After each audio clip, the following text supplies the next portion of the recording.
압축, 고효율, 커리큘럼과 함께 여러분의 모든 합격을 응원합니다. 안녕하세요. 저는 은행외환사업부에서 근무하고 있는 박지연이라고 합니다. 현재 수입신용장을 개설하고 해외에서 선적 서류가 도착하면 하자를 검토하고 있는 업무를 하고 있습니다. 또한 원활한 결제가 이루어질 수 있도록 영업점을 지원하는 일을 하고 있습니다.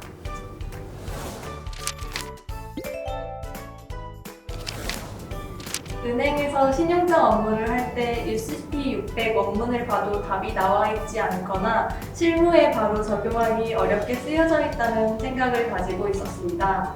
그러던 중 직장 선배들이 CTCS 자격증은 실제 선적 서류와 사례를 중심으로 출제되기 때문에 실무에 도움이 된다고 조언을 해주셨습니다. 또한 현재 하고 있는 업무 분야에서는 가장 높은 난이도의 자격증이라고 생각해서 자기 개발을 위해 공부를 시작하게 되었습니다.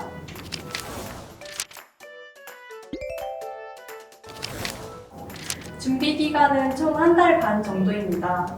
저는 이미 신용장 업무를 하고 있었고 기존의 외환 전문역과 무역영어 자격증을 가지고 있었기 때문에 신용장 단어나 결제 흐름은 익숙했습니다. 그리고 초압축 고효율 커리큘럼을 가진 KFO와 함께 준비하게 되어 시험 기간을 짧게 잡을 수 있었습니다.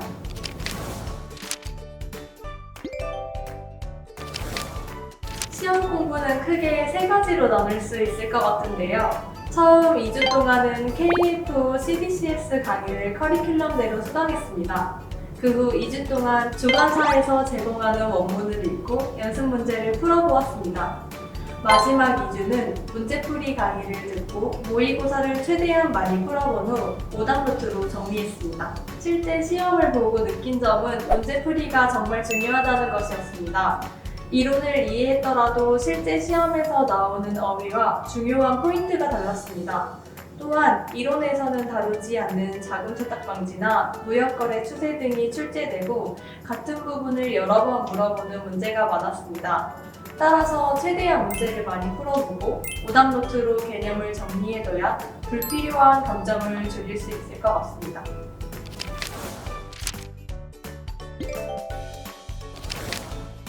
책상에 앉아 OMR 마킹을 하는 한국식 시험과는 다르게 CDCS 시험은 컴퓨터와 화이트보드가 준비되어 있어 생소했습니다. 특히 선적 서류를 보고 하자를 찾아야 하는 파트 B의 경우에는 한 화면에서 선적 서류와 선택지를 동시에 띄워놓고 풀어야 해서 헷갈렸습니다.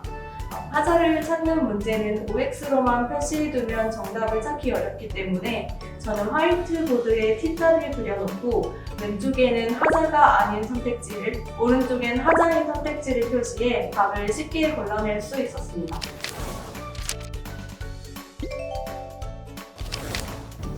독학을 했으면 영어로 된 원문을 읽어야 해서 지루하고 어려웠을 것 같은데 KF5 강의는 실제 무역 사례를 통해 알려주셔서 재미있게 들을 수 있었습니다. 또한 문제풀이와 핵심 요약 강의 등 시험 직전에 정리할 수 있는 강의가 올라와서 합격에 큰 도움이 되었습니다.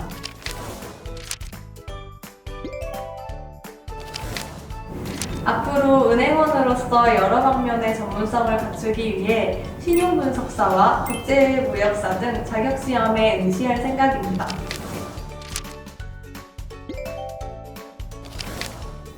이 시험이 아무래도 영국에서 주관하는 시험이다 보니까 정보가 거의 없어서 막막했던 때가 기억이 납니다. 제 인터뷰가 CTCS를 공부하고 있거나 신청을 망설이고 있는 분들께 도움이 되셨으면 좋겠습니다.